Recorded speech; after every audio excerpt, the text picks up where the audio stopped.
my fellow Americans, and the people who brought me to the dance, Delawareans. I see my buddy Senator Tom Carper down there, and I think Senator Coons is there, and I think the governor's around.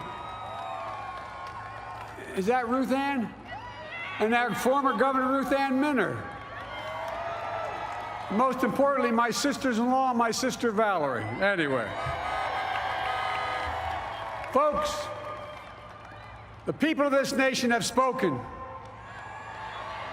They've delivered us a clear victory, a convincing victory, a victory for we the people.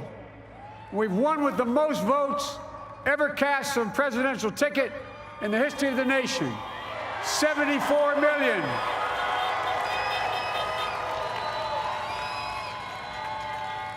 What I must admit has surprised me. Tonight, we're seeing all over this nation, all cities and all parts of the country, indeed across the world, an outpouring of joy, of hope, renewed faith in tomorrow, bring a better day. And I'm humbled by the trust and confidence you've placed in me. I pledge to be a president who seeks not to divide, but unify, who doesn't see red states and blue states, only sees the United States, and work with all my heart, with the confidence of the whole people, to win the confidence of all of you. And for that is what America, I believe, is about.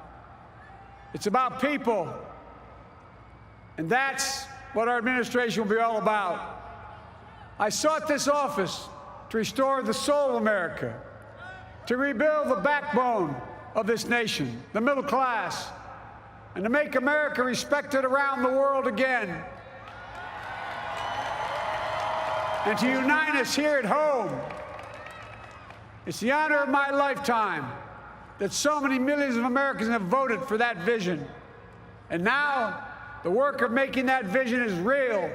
It's a task, the task of our time. Folks, as I said many times before, I'm Jill's husband. And I would not be here without her love and tireless support of Jill, and my son Hunter, and Ashley, my daughter, and all our grandchildren, and their spouses, and all our family. They're my heart. Jill's a mom, a military mom, an educator, and she has dedicated her life to education. But teaching isn't just what she does, it's who she is. For American educators, this is a great day for y'all. You're going to have one of your own in the White House. And Jill's going to make a great First Lady. I'm so proud of her.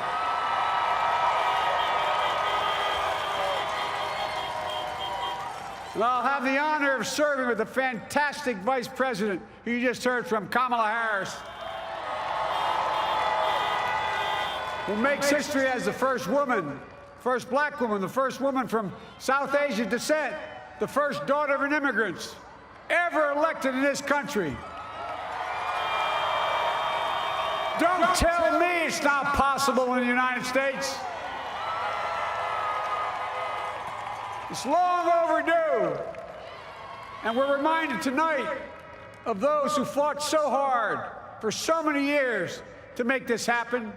But once again, America's bent the arc of the moral universe more toward justice. Kamala, Doug, like it or not, your family, you become an honorary Biden, there's no way out. To all those of you who volunteered and worked the polls in the middle of this pandemic, local elected officials, you deserve a special thanks from the entire nation. And to my campaign team and all the volunteers, and all who gave so much of themselves to make this moment possible, I owe you. I owe you. I owe you everything. And to all those who supported us, I'm proud of the campaign we built and ran. I'm proud of the coalition we put together, the broadest and most diverse coalition in history. Democrats, Republicans, independents, progressives, moderates, conservatives, young, old, urban, suburban, rural, gay, straight, transgender, white, Latino, Asian, Native American.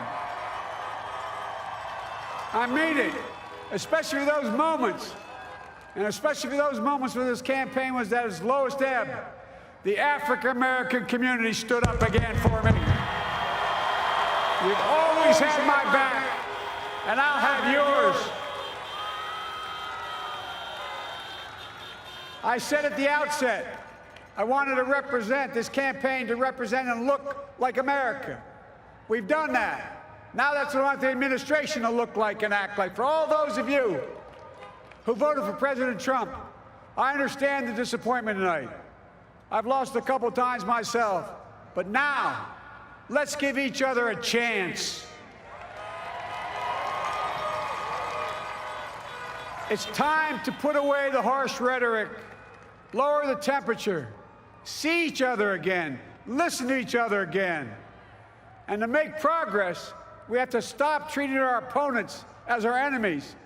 They are not our enemies. They are Americans. They're Americans. The Bible tells us, to everything there is a season, a time to build, a time to reap, and a time to sow, and a time to heal. This is the time to heal in America.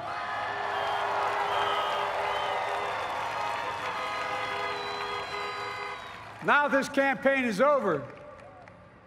What is the will of the people? What is our mandate? I believe it's this. Americans have called upon us to marshal the forces of decency, the forces of fairness, to marshal the forces of science and the forces of hope in the great battles of our time.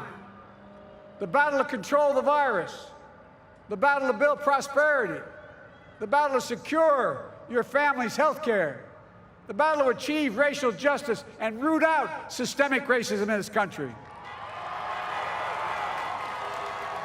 and the battle to save our planet by getting climate under control, the battle to restore decency, defend democracy, and give everybody in this country a fair shot. That's all they're asking for, a fair shot. Folks, our work begins with getting COVID under control. We cannot repair the economy, restore our vitality, or relish life's most precious moments, hugging our grandchildren, our children, our birthdays, weddings, graduations, all the moments that matter most to us until we get it under control.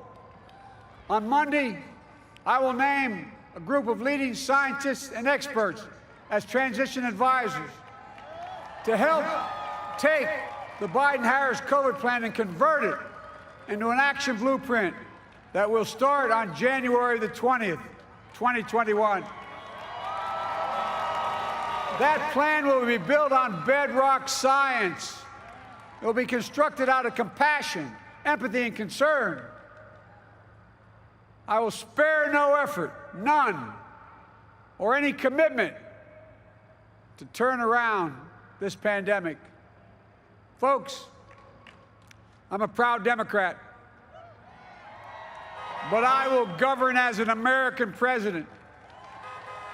I'll work as hard for those who didn't vote for me as those who did. Let this grim era of demonization in America begin to end here and now.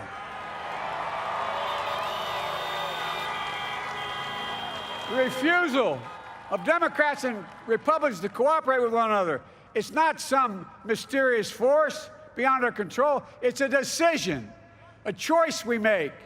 And if we can decide not to cooperate, then we can decide to cooperate. And I believe that this is part of the mandate given to us from the American people.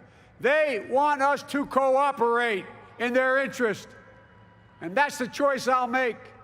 And I'll call on Congress, Democrats and Republicans alike, to make that choice with me. The American story is about slow yet steadily widening the opportunities in America. And make no mistake, too many dreams have been deferred for too long. We must make the promises of the country real for everybody, no matter their race, their ethnicity, their faith, their identity, or their disability. Folks, America has always been shaped by inflection points, by moments in time where we've made hard decisions about who we are and what we want to be. Lincoln in 1860, coming to save the Union. FDR in 1932, promising a beleaguered country a new deal. JFK in 1960, pledging a new frontier. And 12 years ago, when Barack Obama made history, he told us, yes, we can. Well, folks, we stand at an inflection point. We have an opportunity to defeat despair, to build a nation of prosperity and purpose. We can do it. I know we can. I've long talked about the battle for the soul of America. We must restore the soul of America. Our nation is shaped by the constant battle between our better angels and our darkest impulses. And what presidents say in this battle matters. It's time for our better angels to prevail. Tonight, the whole world is watching America. And I believe at our best, America is a beacon for the globe. We will lead not only by the example of our power, but by the power of our example. I've always believed, many of you heard me say it, I've always believed we can define America in one word: possibilities. That, in America, everyone should be given an opportunity to go as far as their dreams and God-given ability will take them. You see, I believe in the possibilities of this country. We're always looking ahead to an America that's freer and more just, ahead to an America that creates jobs with dignity and respect, ahead of America that cures diseases like cancer and Alzheimer's, ahead to an America that never leaves anyone behind, ahead of America that never gives up, never gives in. This is a great nation. It's always been a bad bet to bet against America. We're a good people. This is the United States of America, and there's never been anything we've been not able to do when we've done it together. Folks, in the last days of the campaign, I began thinking about a hymn that means a lot to me and my family, particularly my deceased son, Bo. It captures the faith that sustains me and which I believe sustains America. And I hope it can provide some comfort and solace to 230,000 Americans who've lost a loved one to this terrible virus this year. My heart goes out to each and every one of you. Hopefully this hymn gives you solace as well. And it goes like this: and he will raise you up on eagle's wings, bear you on the breath of dawn, and make you to shine like the sun, and hold you in the palm of his hand. And now together, on eagle's wings, we embark on the work that God and history have called upon us to do, with full hearts and steady hands, with faith in America and in each other, with love of country, a thirst for justice. Let us be the nation that we know we can be, a nation united, a nation strengthened, a nation healed.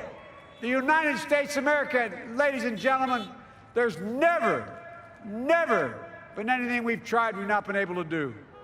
So remember, as our grandpapa used to say when I walked out of his home when I was a kid up in Scranton, he said, "Joey, keep the faith." And our grandmother, when she was alive, she yelled, "No, Joey, spread it. Spread the faith. God love you all. May God bless America, and may God protect our troops." Thank you, thank you, thank you.